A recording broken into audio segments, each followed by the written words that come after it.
I was drafted by the Cleveland Indians. Had a crack cocaine and cocaine addiction. I am a sinner saved by grace. It says that sin is fun for a season, but it's kind of like it tricks you. It gets you addicted and then it turns on you. I really didn't start using drugs until I was in college. I dealt with a lot of rejection, not feeling loved. My mother was an alcoholic.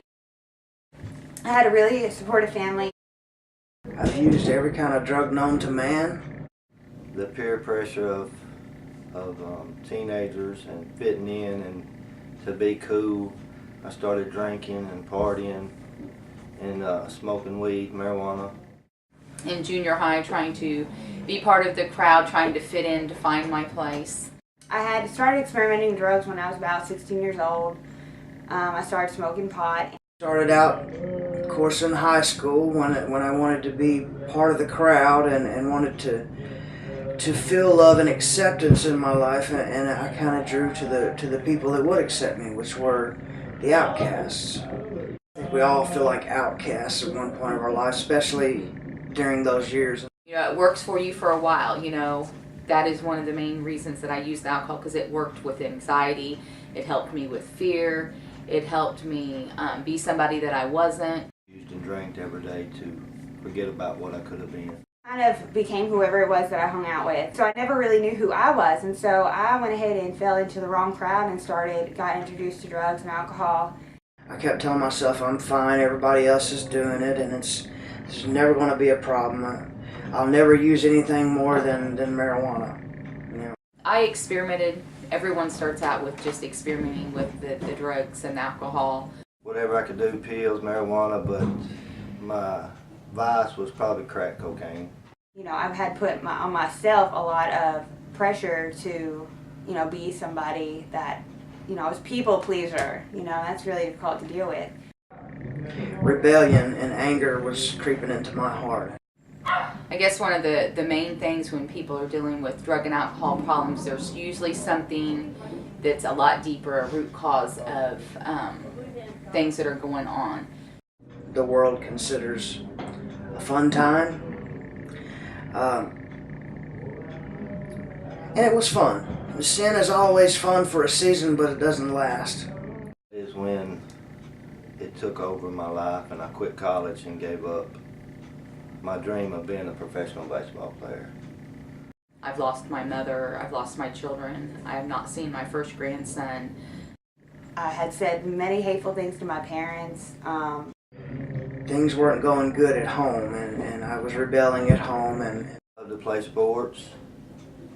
Like I said, I had dreams of being a professional baseball player, and everything was going good until I did that first drink. And I went to the streets of Memphis, Tennessee. I had a friend there who was one of my drug dealers.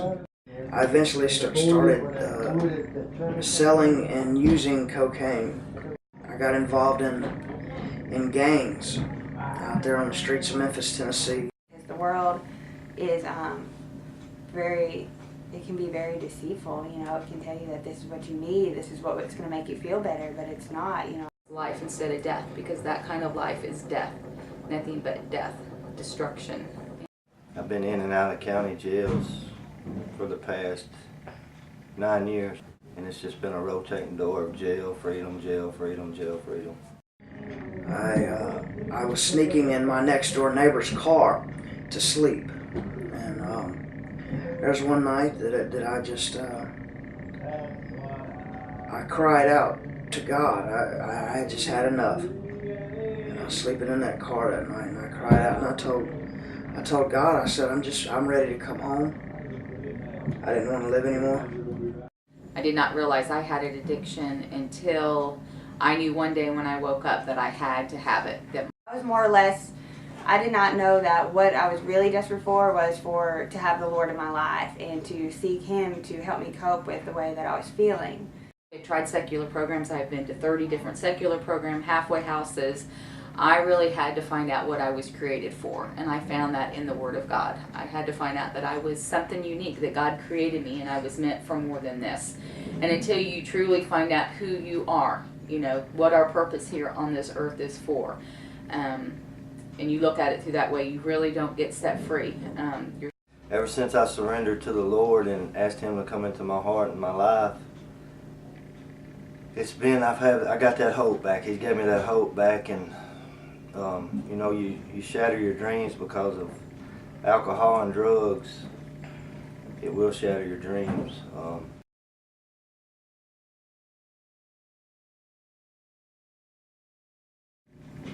I think it would have helped me.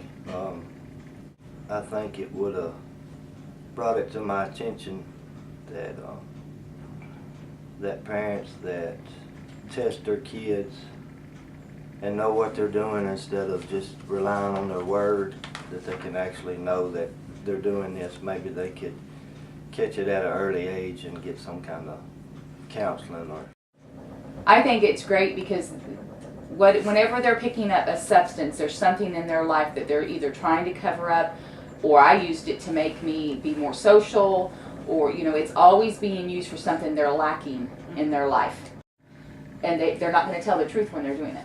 I mean, maybe there's 1% of children that come to their family and are honest, but they're ashamed. It's embarrassing. They want to hide it so they can continue to do it.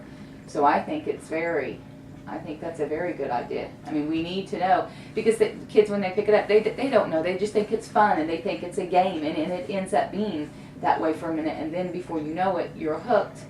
I think it's a good thing, you know. I mean, I know it's really hard to say as a teenager, you know, that, you know, you're happy that your parents drug test you. You know, no, I mean, would you, you know, I mean, it'd be hard to do, but I mean, I think it'd be a good thing, you know. I think it would you know, make the awareness a whole lot better. You know, I mean, it would just know that, you know, the community is, you know, wanting to take a stand and just, you know, kind of let the children know, or the, you know, teenagers know that, you know, you shouldn't use drugs and alcohol. So I believe drug tests should be done if there's any speculation about your child using drugs. We need parents to stop trying to show love by making their children feel good. Stop giving them everything that they want. That's not love. Love is discipline. Love is patient, love is kind. But sometimes God's hand is pretty firm too. Sometimes we got to stand up and do what's right for our kids. So that's about it.